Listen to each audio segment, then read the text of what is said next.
విషయాలు మరి ఋతువులు మారిపోతున్నాయి కదా. ఋతువులు మారిపోతున్నాయి అంటే ఋతువులు అలా సైక్లిక్ చక్రం లాగి తిరుగుతూ ఉంటాయి. మన జీవితంలో జరిగిన సంఘటనలే మళ్ళా తిరిగి వస్తూ ఉంటాయి. రాత్రి గడిచిపోద్ది, పగలు వస్తుంది, మళ్ళా రాత్రి వస్తుంది. కాబట్టి ఇది నిరంతరము జరిగే ప్రక్రియ, ప్రాసెస్. అయితే విశ్వాస జీవితంలో మనం ఏ విధంగా ఉన్నాము, అదేవిధంగా సబ్బాతు కూడా ఒక సైక్లిక్ ప్రాసెస్ జరుగుతూనే ఉంటుంది. నిరంతరం అలా తిరిగి వస్తూనే ఉంటుంది, ప్రతి వారం వస్తూనే ఉంటుంది, మనల్ని హెచ్చరిస్తూనే ఉంటుంది.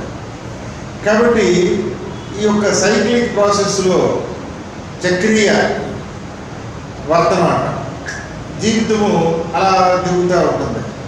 కాబట్టి మన యొక్క జీవితము దేవునికి ఎంతవరకు ఇష్టముగా జీవిస్తున్నాము, మనము పరిశుద్ధతను కలిగి ఉన్నాము అనే విషయాల్ని మనము ఈ సబ్బాతు అంటే ఏంటి? సబ్బాతు అంటే వేరు చేయబడ్డ. సబ్బాత్ అనే దానికి అర్థం ఏంటి?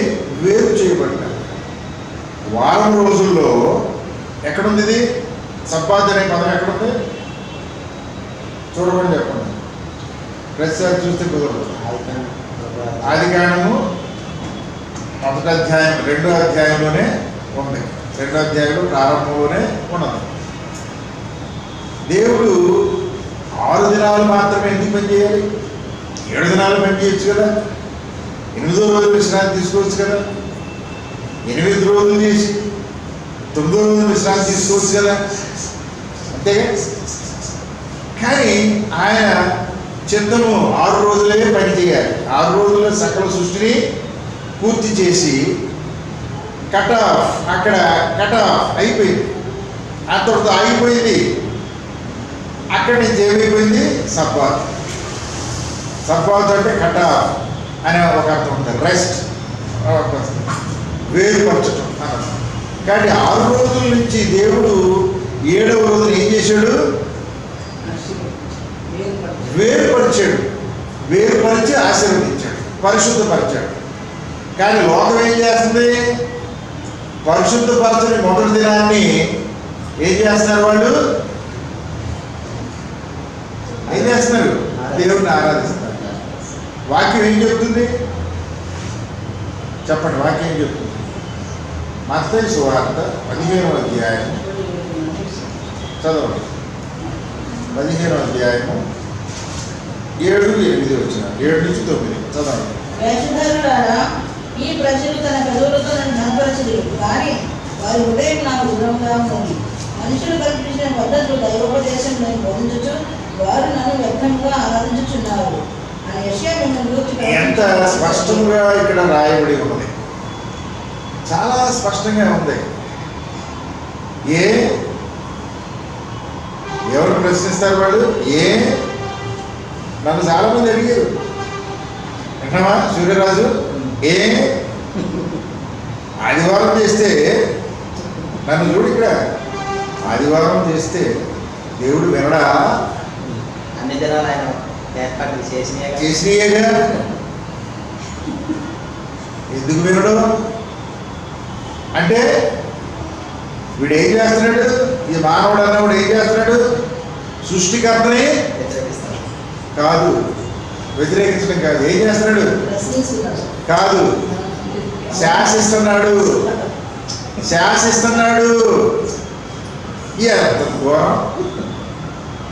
కొంతమంది ఏం చేస్తారు? తల్లిదండ్రుల్ని శాసిస్తారు. అంటే తప్పులు నేను అట్లా కొన్ని సందర్భాల్లో తల్లిదండ్రులు కూడా తప్పులు చేస్తారు కదా. తల్లిదండ్రులు తప్పించుకొని ఉంటారా?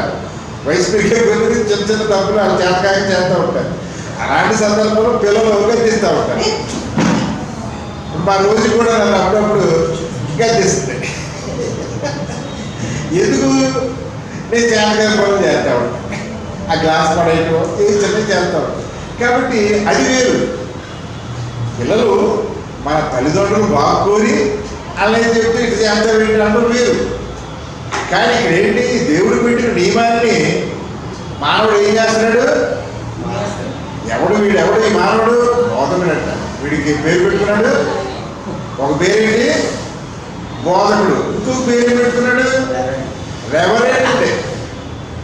రెవరెంట్. అసలు భూమి మీద ఎవడైనా పరిశుద్ధుడిగా ఉండడానికి అవకాశం ఉందా? లేదు. వాక్యం చెబుతుంటే ఈ బోధకుడు ఎవరు పెట్టుకున్నాడు? రెవరెంట్. అరే బాబు, ఆ రెవరెంట్ అనే పదము రోమన్ క్యాథలిక్స్ తీసుకొచ్చారా? వాళ్ళు ఆపాదించిన దాన్ని ప్రొటెస్టెంట్లుగా ఉన్న మనం పెట్టుకోకూడదురా బాబు బాబు అంటే పెద్ద పెద్ద సంఘాలు వాళ్ళకి బిషప్లు ఉంటారు. ఈ మధ్యకాలంలో ఒక్క సంఘం ఉన్నప్పుడు కూడా బిషప్ అయిపోతారు. బిషప్ అంటే అర్థం ఏంటి?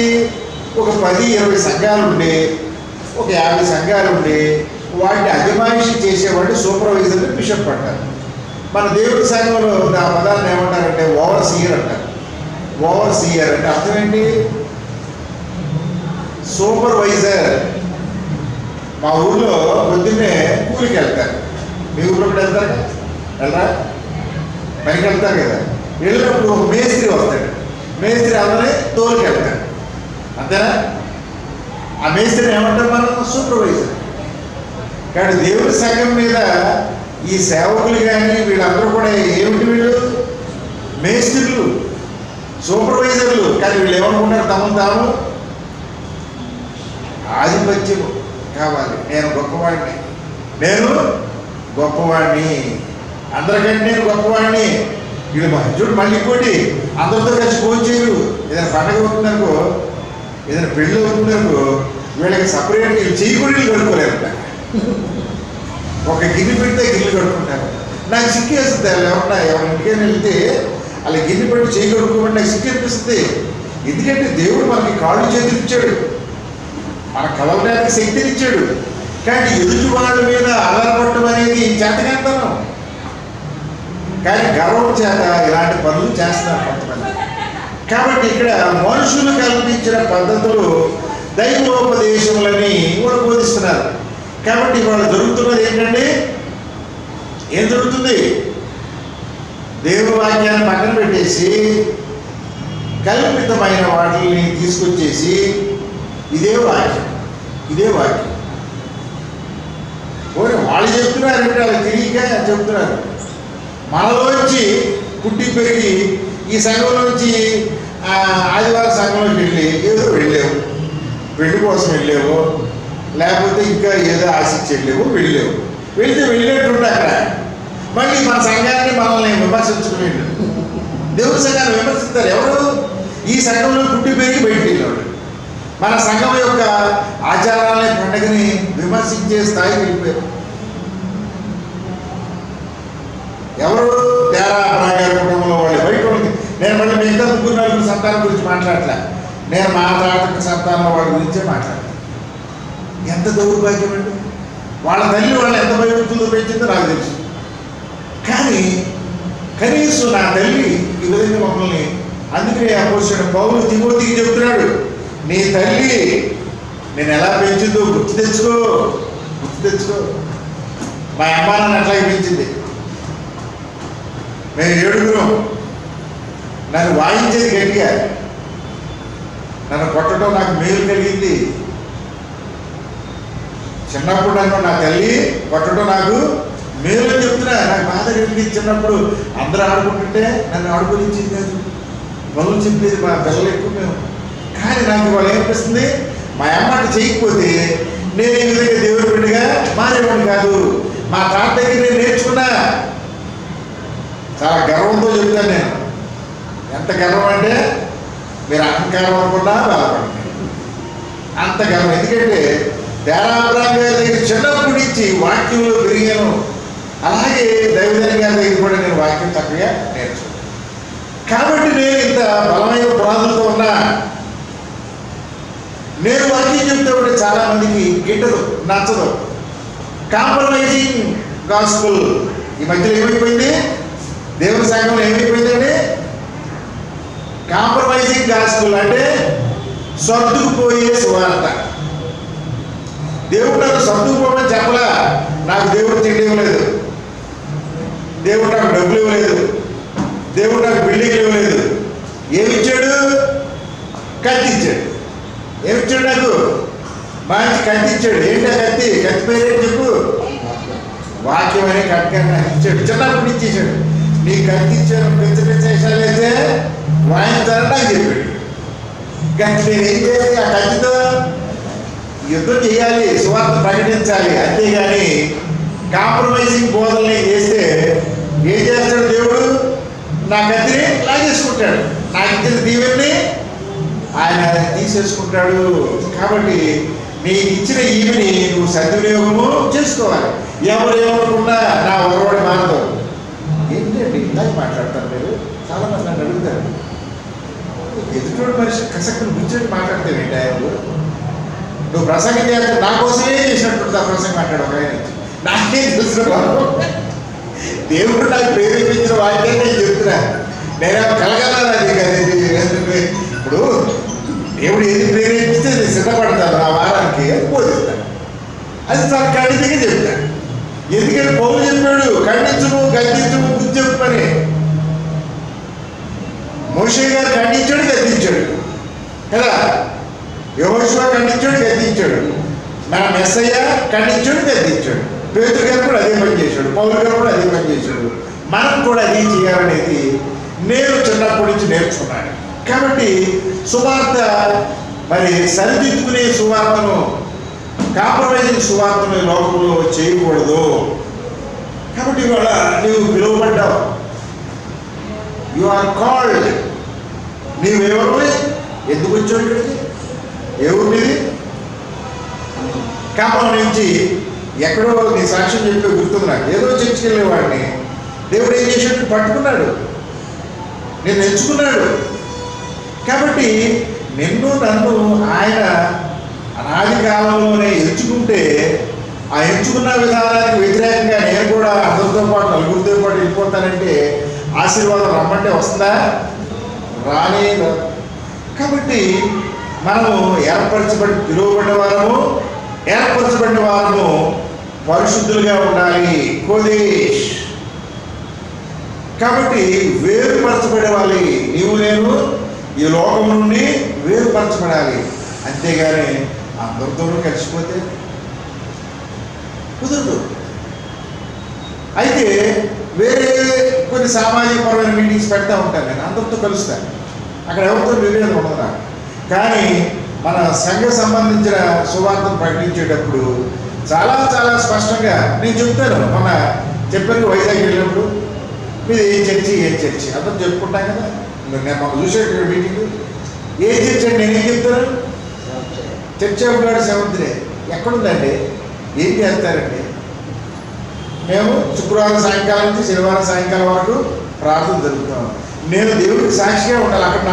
అక్కడ మీటింగ్కి వచ్చి వాళ్ళందరూ ఎవరు? అది ఊళ్ళే.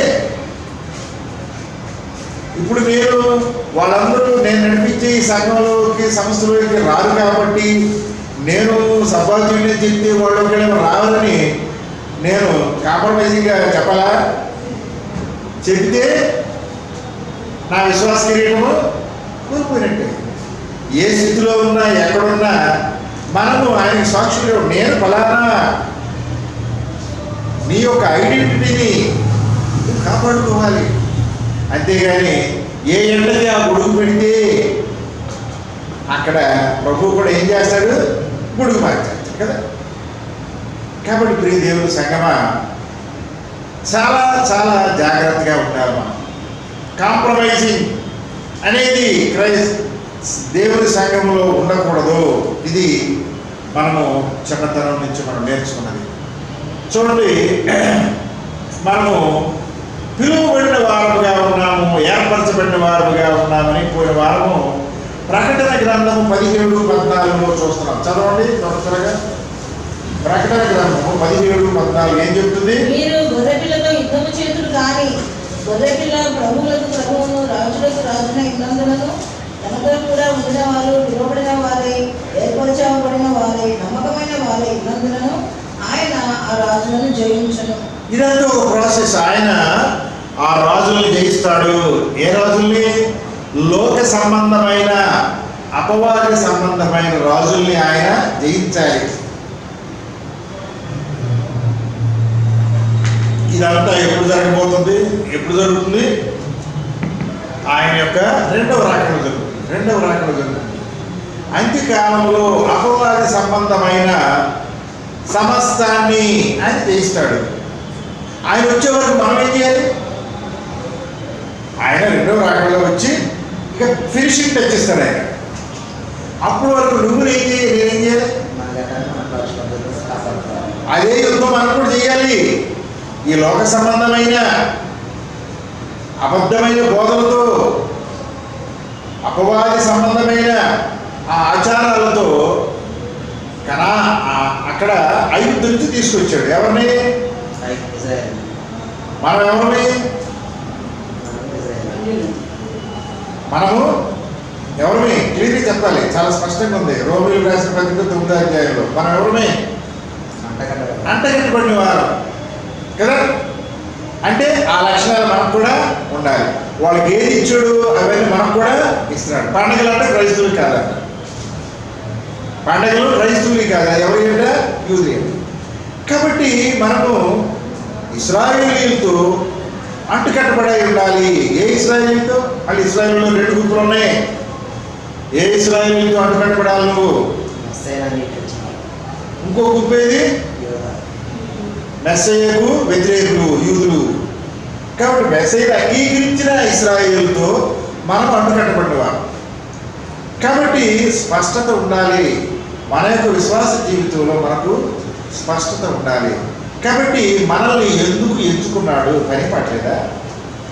చెప్పండి. మెస్సయ్య 12 మంది శిష్యులను ఎంచుకున్నాడు. తర్వాత 70 మందిని, తర్వాత 120 మందిని. ఈ 120 మందికి పని అప్పచెప్పాడు, కానీ అప్పుడే మొదలు పెట్టవద్దని చెప్పాడు. నేను వెళ్ళి మీకు పరిశుద్ధాత్మ శక్తి అనుగ్రహించే వరకు వెయిట్. చాలామంది ఏం చేస్తారు? దేవుని యొక్క ఆత్మ లేకుండానే సువార్త ప్రకటించాలని పరుగు పెడతా ఉంటారు. మనము దేవుని యొక్క పిలుపు కొరకు వేచి ఉండాలి. పిలుపును అందుకోవాలి, ఆ తర్వాత ఆత్మను పొందాలి. కాబట్టి ఇక్కడ ఈ యుద్ధానికి ఆ గిడియోను యుద్ధం లాగా ఇక్కడ కూడా 14 వచనం ఏం చెప్తుంది? పిలువబడిన వారు, ఏర్పరచబడిన వారు, తర్వాత నమ్మకమైన వారు, ఫెయిత్ఫుల్. ఎలా ఉండాలి మనం? ఈ 3 లక్షణాలు ఉండేవారిని ఏర్పాటు చేసుకున్నాడు. ఎందుకోసము? ఆ యుద్ధాన్ని చేయడానికి. ఆయన వచ్చే ముందు యుద్ధం చేసే గుంపుగా నీవు నేను ఉండాలి. లోకాన్ని జయించి ఆయనకు అప్పచెప్పే సైనికులుగా మనం ఉండాలి. మనం ఎలా ఉండాలండి? సైనికులుగా ఉండాలి. సైనికుడు ఎలా ఉండాలి? సైనికులు ఎలా ఉండాలి? 2వ తిమోతికి రాసిన పత్రిక 2వ అధ్యాయంలో చక్కగా మనము ఇప్పుడు చదువుకున్నాం కదా. మనం ఇప్పుడు ప్రారంభంలో చదివాం. 2వ తిమోతి 2వ అధ్యాయంలో చక్కగా మనకి ఉన్నాం. ఇక్కడ దీంట్లో కొన్ని అంశాలని మనము చూద్దాం. మొట్టమొదట యు బికమ్ స్ట్రాంగ్. ఏమంటాడు ఆయన? మొదటి వచ్చిన ఏమంటాడు? చెప్పండి. బలవంతుడకు కమ్ము. అంటే బీ స్ట్రాంగ్. ఏ విధంగా? చాలా మంది ఏమనుకుంటారు, నాకు వాక్యం తెలుసు, నేను వాక్యం నేర్చుకున్నాను. కానీ అప్పుడు పౌలు గారు తిమోతికి ఏం చెప్తున్నాడు? తిమోతి అంటే మామూలుడా? చిన్నప్పటి నుంచి వాళ్ళ అమ్మమ్మ దగ్గర నుంచి ట్రైనింగ్ అయినాడు, మామూలుడు కాదు. ఆయనతో ఏం చెప్తున్నాడు ఈయన? Be strong, become strong. బలవంతుడు కమ్ము. ఎందుకులో? దేవుని యొక్క వాక్యంలో. నీవు ఏ విధంగా విశ్వాస జీవితంలో బలాన్ని పెంచుకోవాలో మనం నేర్చుకోవాలి. కానీ మనం ఏం చేస్తాము? ఆ విశ్వాసంలో బలం లేకుండా యుద్ధానికి వెళితే కుదురుద్దా? ఇప్పుడు యుద్ధం చేసేవాడు ఎవడు చేస్తాడు? మనం వెళ్ళి యుద్ధం చేయగలమా? దేన్ని ఎక్కడ నొక్కాలో, ఎక్కడ ఏ టెక్నిక్ ఉపయోగించాలో మనకు తెలియదు. అలాగే విశ్వాస జీవితంలో మనము సైనికులుగా ఉండాలి అంటే, ఏర్పరచబడిన వారిగా, పిలువబడిన వారిగా, నమ్మకస్తులుగా ఉండాలి అంటే మనకేం కావాలండి? ట్రైనింగ్ కావాలి. శిష్యుడికి ఆయన 3.5 సంవత్సరాలు ట్రైనింగ్ ఇచ్చాడు. ట్రైనింగ్ ఇచ్చిన తర్వాత కూడా నువ్వు సరిపోవని చెప్పేసి నువ్వు సరిపోవు. నీకు ఆత్మ కావాలి, పరలోకం నుంచి తండ్రి అనుగ్రహించే ఆత్మ కావాలి. కానీ మనం ఏమనుకుంటాం, ఈ లోకంలో మన యొక్క జ్ఞానము మనకు చాలా ఎక్కువ ఉందనుకుంటాం. మన యొక్క జ్ఞానం సరిపోదు, మన యొక్క బలం మనకి సరిపోదు. పరలోక జ్ఞానము, పరలోక శక్తి కావాలి. ఆ యొక్క ఐగుప్తు దేశం నుంచి కనాను, అది అన్యుల దేశమే, ఇది అన్యుల దేశమే. అక్కడ విగ్రహారాధనే, ఇక్కడ విగ్రహారాధనే. మరి ముఖ్యంగా కనాను దేశంలో వ్యభిచారము, అక్కడ భయంకరమైన దేవతలను పూజిస్తారు. కాబట్టి ఏమన్నాడు, వాళ్ళందరినీ నరికి చంపేసేయమన్నాడు దేవుడు. వాళ్ళు ఉన్నత దేహులు, మీకంటే బలమైన వారు, కానీ వాళ్ళని జయించే శక్తిని మీకు ఇస్తారు. కానీ వీళ్ళు ఏం చేశారు, వాళ్ళందరినీ చంపలేదు. కాబట్టి ఇక్కడ 40 సంవత్సరాలు కూడా ట్రైనింగ్ ఇచ్చాడు. మనం ఆ ట్రైనింగ్ పొందడానికి ఇష్టపడం. సాధారణంగా మనం ట్రైనింగ్ నేర్చుకోవడానికి ఇష్టపడం. అంతా నాకు మనకి ఎంత వచ్చినా నిరంతరము నేర్చుకునే వారిగా ఉంటాం మనం. అప్పుడు మనకి విశ్వాస జీవితంలో బలవంతుడు కమ్ము అనేది మనకు కూడా వర్తిస్తుంది. బలవంతుడు కమ్ము ఎందుకని, అనేక మంది ముందు నీవు సాక్షులుగా ఉండాలి. అమంగ్ మెనీ విట్నెసెస్, నువ్వు అనేక మందికి సాక్షులుగా ఉండాలి. నువ్వు ఆ లోక సంబంధమైన వ్యక్తులు అనేక మంది నిన్ను ప్రశ్నలు వేస్తారు. ఆ ప్రశ్నలు వేసినప్పుడు తగిన సమాధానం చెప్పగలిగే సామర్థ్యము మనకు ఉండాలి. అంటే ఏం చేయాలండి, మనకి ట్రైనింగ్ కావాలి అని చెప్తూ ఇక్కడ చూడండి, నీవు వినిన సంగతుల్ని ఇతరులకు బోధించుటకు, అంటే బోధకుల్ని తయారు చేయడానికి ఎటువంటి వాళ్ళు ఉండాలంట, నమ్మకమైన వ్యక్తులు ఉండాలి. సువార్త పరిచర్యలో ఎలా ఉండాలండి? కానీ మనకి ఎట్లాంటి వాళ్ళు ఉన్నారు మన సంఘాల్లో? ఎలాంటి వాళ్ళు ఉన్నారు? ధనము ఎక్కడొస్తే అక్కడే. దేవుని సంఘాల్లో చాలా చోట్ల ఏ ఓవర్సీలు ఎక్కువ డబ్బులు ఇస్తే, మీ ఓవర్సీలు తెలుసు కదా, పేరు వద్దులే మనకి, అలాంటి ఓవర్సీలు ఉన్నారు. ఎవరు డబ్బులు ఎక్కువ ఇస్తే అక్కడ మనం వెళ్ళిపోతారు. కాబట్టి ఇక్కడ మనం గమనించాల్సింది, నమ్మకము. ఒక బోధకుడిగా ఉండాలి అంటే, ఒక విశ్వాసిగా ఉండాలంటే ఫెయిత్ఫుల్నెస్, నమ్మకం ఉండాలి. ఆ ఫెయిత్ఫుల్నెస్ లేకుండా మనం విశ్వాసిగా ఉండటానికి అవకాశం లేదు, బోధకుడిగా ఉండడానికి కూడా అవకాశం లేదు. ఇకపోతే బోధకుడిగా ఉండాలి అంటే చాలామంది ఏం చేస్తారండి, హై లెవెల్గా ఊహించుకుంటారు. ఇది ఉండాలి, అది ఉండాలి అనుకుంటారు. మొట్టమొదటి క్వాలిఫికేషన్ ఏంటంటే, బోధకుడిగా ఉండడానికి అక్కడ 3వ వచనం ఏం చెప్తుంది? Endure hardness as a good soldier. సైనికుడు లాగా శ్రమపడాలి. సైనికుడు కూర్చొని పొద్దున 5 గంటలు పెడతారు, ఏదో ఒక పని చేస్తూనే ఉంటారు సాయంత్రం వరకు. కాబట్టి శ్రమ, విశ్వాస జీవితంలో నీకు శ్రమలే ఉంటాయి, సుఖం ఉండదు. ఏమిటండి, అందరూ లోకంలో అలా జీవిస్తూ ఉంటే కరెక్టే, ఈ లోకంలో అందరికీ సుఖం, కానీ ప్రభు సన్నిధిలో నీకు నిత్యము సుఖాన్ని ఇస్తాడు ఆయన. కానీ ఈ లోకంలో మనము శ్రమలు అనుభవిస్తానికి వచ్చేము, కానీ సుఖమైన జీవితం ఉండదు. యు ఆర్ ఎ సోల్జర్, నువ్వు సైనికుడిగా ఉండాలి అని పౌలు గారు మనల్ని హెచ్చరిక. విశ్వాసులకి ఇదే హెచ్చరిక, బోధకులకు కూడా ఇదే హెచ్చరిక. 4వ వచనం చదవండి, ఏం చెప్తుందో. 4వ యుద్ధములకు పోవునప్పుడు తనను బండిలో చేర్చుకున్న వారిని సంతోషపెట్టవలనని ఈ జీవన వ్యాపారంలో చిక్కుకొనడు. 4:5 మరియు జట్టి అయిన వాడు పోరాడినప్పుడు నియమ ప్రకారం పోరాడకుంటే వానికి గెలవటము దొరకదు.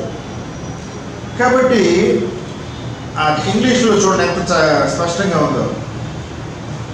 నో మ్యాన్ దట్ వారెత్, యుద్ధం చేసేవాడు, entangles himself with the effects of this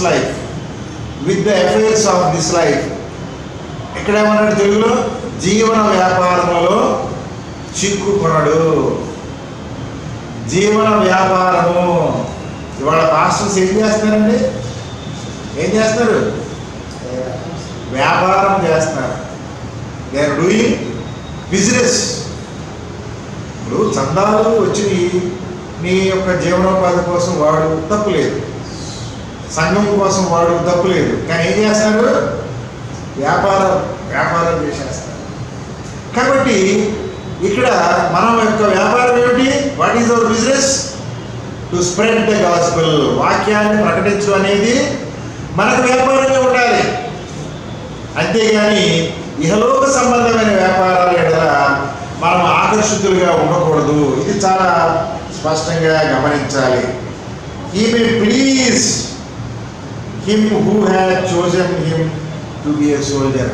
అటువంటి సైనికుడిని ఆ నాయకుడు, మన నాయకుడు ఎవరు? మెస్సయ్య. మెచ్చుకుంటాడు.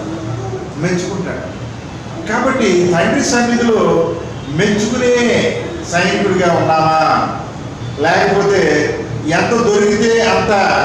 ఇస్కరియోతు యూదా ఏం చేశాడండి? చందాలు పూజ చేసుకునేవాడంట. వచ్చే డబ్బులన్నీ పూజ చేసుకునేవాడు. చివరికి ఏమైంది? ఊరేసుకుని తెచ్చాడు. కానీ లోకంలో చందాల కోసం పూజ చేసే భాషలందరి పరిస్థితి అదే ఉంటుందని మనం గమనించాలి. మన లోక సంబంధమైన అవసరాల నిమిత్తము చందాలని వినియోగించడం తప్పని చెప్పట్లా, కానీ లోక సంబంధమైన వ్యాపారం కోసమే దేవుని యొక్క సువార్తను వాడుకోవడం తప్పు. తర్వాత 5వ వచనం ఏం చెప్తుందండి? And if a man also strive for masteries yet is he not crowned except he strive lawfully. చాలా జట్టి అయిన వాడు పోరాడినప్పుడు నియమ ప్రకారం పోరాడాలి. మనకు కొన్ని నియమాలు నిబంధనలు ఉన్నాయి. ఆ నియమ ప్రకారం మనం సువార్త పరిచర్య చేయాలి. ఏమన్నాడు? ఈ స్ట్రైవ్ లాఫుల్లీ అంటే నియమానుసారముగా పోరాటం చేయాలి. అడ్డదారిలో పోరాటము చేయకూడదు. సువార్తను ప్రకటించేటప్పుడు ధర్మశాస్త్రానుసారమైన బోధన చేయాలి. అంతేగాని ధర్మశాస్త్రం కొట్టివేయబడింది అనే బోధన చేయకూడదు. కానీ వాళ్ళు చేసేది ఏంటి? కొట్టివేయబడింది అనే బోధన. కాబట్టి లోకానుసారమైన బోధలు ఎక్కువైపోయినాయి. కాబట్టి బోధకుడు సైనికుల్లా పోరాటం చేయాలి. సైనికుడు lawfully, he should fight lawfully, నియమ ప్రకారము, దేవుని ధర్మశాస్త్ర ప్రకారము బోధించాలి. కాబట్టి ఇక్కడ మనము ఏ విధంగా సువార్తను ముందుకు తీసుకుని వెళ్ళాలి అనే విషయంలో చాలా స్పష్టతను కలిగి ఉండాలి. 12వ వచనం చదవండి. 12. సహించిన వారమైతే